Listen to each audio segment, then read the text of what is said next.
This is NDTV, and you're watching Classics.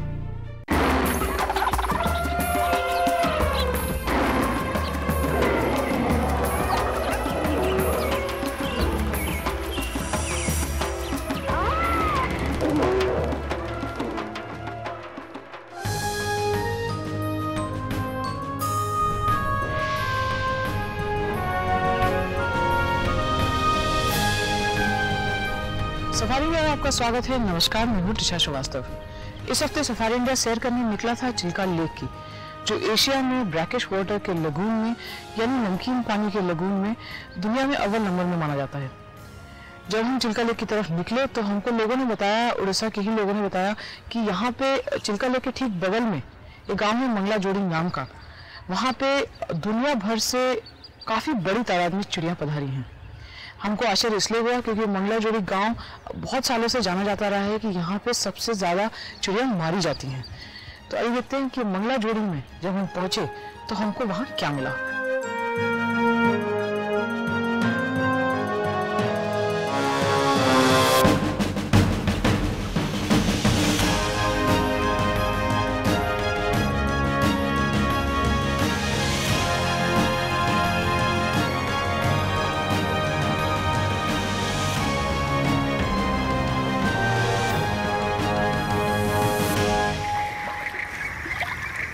Siberia, रूस और Australia के अलग अलग हिस्सों से जमा हो रहे हैं ये मेहमान, और कतार लगाकर जब ये भरती हैं उड़ान तो समा बन जाता है, जैसे एक फलकनुमा मछली हो। वैसे एक दिन में मंगला जोड़ी में ऐसे ही 4 लाख चिड़िया देखी जा चुकी हैं। भारत के सबसे मशहूर नमकीन पानी के झील चिल्का का पड़ोसी ये है मंगला जोड़ी गाँव।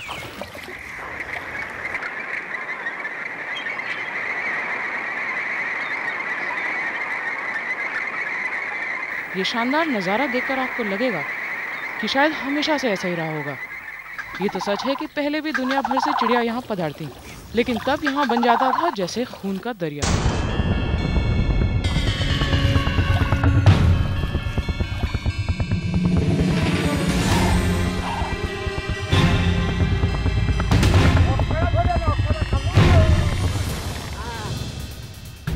एक दिन में कितने पकड़े तुमने अकेले?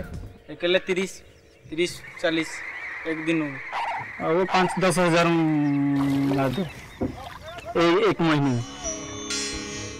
और इसकी वजह, इनका शिकार उड़ीसा के खुर्दा जिले के लगभग सभी गांव का मुख्य व्यवसाय था। खासकर मंगला जोड़ी और आसपास के 10 गांव के रहने वाले तो शातिर शिकारी समझे जाते थे।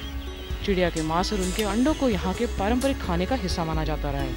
इसीलिए पक्षी बेचकर कीमत मिलती थी 20 से 60 रुपए तक, और गांव का एक आम आदमी भी इसकी मदद से सालाना 10,000 से 40,000 रुपये कमा लेता। पक्षियों के अंडे को हड़पना यहाँ के लोगों के लिए आम बात होती। शिकारी फुराते नाम के जहर का इस्तेमाल करते और इसे ऐसे जगह पर रख देते जहाँ ये चिड़िया दाना चुगने पहुँचती। यह खूबसूरत कमल असल में एक तरीके से माना जा सकता है कि यही शिकारियों का जाल हुआ करता था।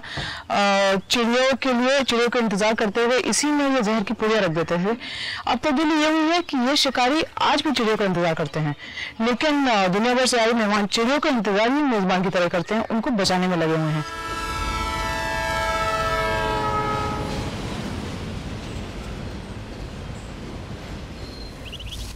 और जिस जगह पर धान के खेत तालाब जैसे लगने लगे, समझ लीजिए कि आप वेटलैंड में हैं। और किसान नाव पर सवार हों तो कैसे पता चले कि किसान कौन, मछुआरा कौन? वैसे ये तो आसान है, जो भैंस को नहला रहा है वो किसान, और जिसकी नज़र पानी पर ही हो वो मछुआरा। और नज़र में जितने माझी, समझ लीजिए उतने ही पूर्व शिकारी। जैसे हम लोग पहले बार्स की शिकार करते थे, अब नहीं कर रहे। अभी हमारा गुजारा नहीं हो पा रहा है। हमारी कमाई होना चाहिए, जैसे गवर्नमेंट हमें कुछ पैसा दे।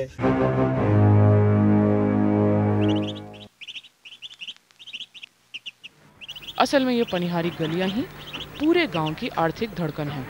इस तटीय इलाके की आबो हवा ही कुछ ऐसी है कि विदेशी पक्षी यहाँ खींचे चले आते हैं। और इन मेहमानों के शिकारी जब से इनके चौकीदार बने हैं तो तब से इस बात की उम्मीद बढ़ी है कि सैलानी यहाँ पधारे।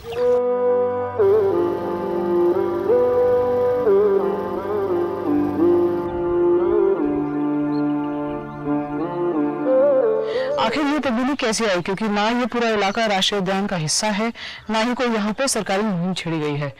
तो नया रिश्ता कैसे हुआ कायम और ये 2 नंबर का धंधा कैसे हुआ खत्म, देखिए सफारी इंडिया के सेगमेंट नंबर 2 में।